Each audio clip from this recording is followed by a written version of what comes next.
Oke guys, welcome back to the Traders Note bersama gue Rangga Wardana, dan ini video seri mapping forex harian di mana gue akan memberikan analisa dan pandangan gue mengenai market ya di pair forex dan gold. Dan pada kesempatan hari ini gue akan memberikan analisa di 3 pair, yaitu yang pertama di gold, Euro USD dan juga GBP USD. Tujuan dari dibikin video seperti ini adalah memberikan gambaran guidance bagi Anda, terutama yang masih para pemula di dunia trading forex ya, untuk bisa mendapatkan gambaran gimana caranya menganalisa market versinya The Traders Note yang biasa kita lakukan bersama-sama dengan para member di VIP channel. Bagi kalian yang masih pemula dan baru mengikuti YouTube channel ini, boleh cari beberapa playlist di atas, gue taruh ya, at least kalian bisa start untuk belajar forex secara free dari playlist tersebut. Sebelum kita mulai, jangan lupa untuk klik like, subscribe, dan share. Klik juga link di bawah ini, di deskripsi untuk kalian bergabung di channel telegramnya The Traders Note. Mari kita masuk ke konten materi. Oke, sekarang kita udah mulai masuk ke chart, dan seperti biasa ya, sebelum kita ngomongin ke grafik dan lain-lain, ada baiknya kita lihat dulu ke news ya. Kita lihat di forexfactory.com untuk melihat ada big news apa saja di hari ini ya. Selasa 6 Juni, sekarang jam 1 siang kurang dikit, dan nggak ada apa-apa ya. Ini saya filter yang oranye dan warna merah, hanya ada CAD, EV, PMI di sini ya. Lalu AUD itu tadi siang. Jadi nggak akan terlalu banyak noise untuk hari ini, saya rasa. Jadi kita bisa stick kepada technical saja dan harusnya simple dan nggak banyak aneh-aneh ya, mudah-mudahan. Oke, sekarang kita akan mulai masuk ke grafik dan kita akan buka dulu dari grafiknya gold. Dan yang pertama tentunya kita akan lakukan analisa multi time frame analysis dan selalu dimulai dari daily chart ya. Nah, sekarang kita perlu melihat di daily chart itu apa yang kita lihat. Seperti biasa ya, selalu yang kita lihat itu dua ya, trend, itu kecenderungan arahnya, dan support and resistance. Nah, kalau di gold saat ini, kalau kita perhatikan trendnya dia ini kemana sebenarnya? Sebelumnya dia ke bawah ya, dan dia sudah mulai berada di bawah daripada indikator moving average EMA 50, tapi belakangan dia sideways ya, jadi dia nggak kemana-mana, hanya mantul-mantul di dalam support resistance. Jadi kalau kita perhatikan di sini, kita zoom, ketika dia turun dia nge-wave ya, seperti ini. Kita boleh bikin zigzagnya ya. Di sini kita coba bikin zigzag ya untuk mengetahui bagaimana pergerakan harga terakhirnya. Di sini dia turun, di sini dia naik, turun. Oke, lalu di sini dia naik, kembali ke resistance, lalu dia turun, kembali ke support, lalu mantul ya. Jadi sebenarnya dia nggak kemana-mana. Itulah kenapa saya sebut dengan sideways. Kita boleh turun ke H4 ya, dan kita perhatikan di sini price actionnya seperti apa. Di sini saya hapus dulu untuk zigzagnya. Ketika dia turun dan membentuk sideways di sini, sebenarnya kalau kita perhatikan ya, di sini dia membentuk low, high, lower low, lalu higher high. Sehingga level di bawah di sini 1940.70 merupakan level yang penting ya, dan itu udah di reject kemarin ya. Ini levelnya Quasimodo level ya, karena low high, lower low, higher high. Kita boleh ganti pakai line supaya terlihat lebih jelas seperti ini. Dia kemarin reject di level bawah tersebut ya. Ganti lagi jadi candlestick.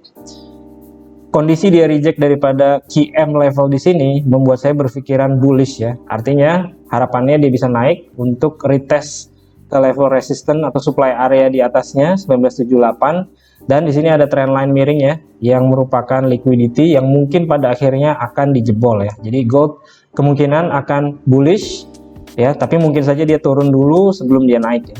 Dan harapan terakhirnya adalah dia retest dulu ke sini 1978, lalu mungkin besok atau lusa dia pecah ke atas. Nah, jadi saya berpikiran untuk apakah dia turun dulu ya, nge-retest ke demand area di sini, dan di sini ada gap ya. Kalau di Saxo ya, kalau kita pakai ininya Saxo, diharapannya dia turun untuk naik ke level atas. Sekarang kita turun ke lower time frame H1 yang biasanya di sini ya, saya nyalakan indikator untuk sesi Asia ya, yaitu yang kotak warna biru. Dan kita lakukan analisa, kita mapping ya di atas daripada range-nya Asia, di mana ada resistance yaitu di atas 1978, dan di bawahnya di mana ada support atau ada demand area yang terdekat ya, dan itu di 1945 ya. Nah, kondisi seperti ini saya mengincar konteks breakout, fake out sorry. Jadi biarkan dia breakout ke bawah untuk ngisi kembali ya ke level area demand-nya di sini. Dan harapannya jika ada reaksi harga yang bagus, maka kita akan menunggu tradingan untuk buy si gold ya. Dan kalau dia berhasil naik setelah dia turun, at least dia akan nge-retest kembali resistennya di atas di sini, dan itu adalah 1964. Dan ini potensinya cukup lumayan, ada sekitar 190-an pips kalau kita dapat di area bawah. Turun ke M30, apakah kita bisa memanfaatkan kondisi saat ini untuk mengambil tradingan untuk sell-nya? Bisa-bisa saja ya, kalau kalian tradingnya itu pakai lower time frame lagi, misalkan di M15 atau di M5, karena di sini dia juga membentuk Quasimodo ya, jadi dia membentuk seperti head and shoulder, high, low, higher high. Di sini dia udah terjadi lower low, sehingga saat ini harusnya dia retest ya, bisa diambil sell untuk turun ke bawah. Jadi ada dua versi mana yang bisa kita lakukan. Oke, yang pertama cari sell di sini, di area sini ya. Lalu yang kedua adalah mencari buy di area bawah di sini. Oke. Nah, untuk level area sell-nya kurang lebih di 1960 hingga 1961 ya. Yaitu pada saat dia putar balik di sini di M15. Dan untuk level buy-nya itu di bawah sekitar 1945 tadi, 44 hingga 45. Saya rasa itu saja untuk gold, cukup jelas, dan selanjutnya kita akan bahas di pair berikutnya yaitu Euro USD. Ya, oke, ini adalah grafik dari Euro USD daily chart, dan kita lakukan analisa multi time frame dari daily terlebih dahulu. Trennya kemana? Trennya dia turun ya, turun, dan beberapa price action terakhir dia ketahan ya di bawah 1.0685 kurang lebih. Ya, sudah beberapa hari tidak bisa jebol dari level tersebut 1.0685an. Lalu candlestick pattern terakhir kalau kita lihat di daily chart ya, di area bawah dia membentuk semacam pin bar atau doji di sini.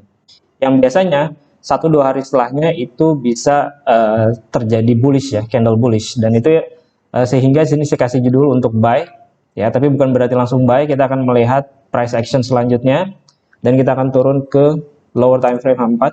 Oke, sekarang kita lihat price action di H4 ya. Ketika dia turun, dia membentuk, kita ganti dulu jadi line chart, low, high, di sini lower low ya, tapi kuat. Lalu di sini dia higher high, pecah daripada resisten, sehingga ini membuat level di bawah di sini ya merupakan Quasimodo level atau head and shoulder-nya. Dan ini kita tarik garis ke kanan ya. Di sini pun ketika dia naik ya, kemarin dia membentuk rally, dia base sedikit lalu rally. Jadi level di sini udah di retest ya. Jadi ini udah di retest lalu dia mantul.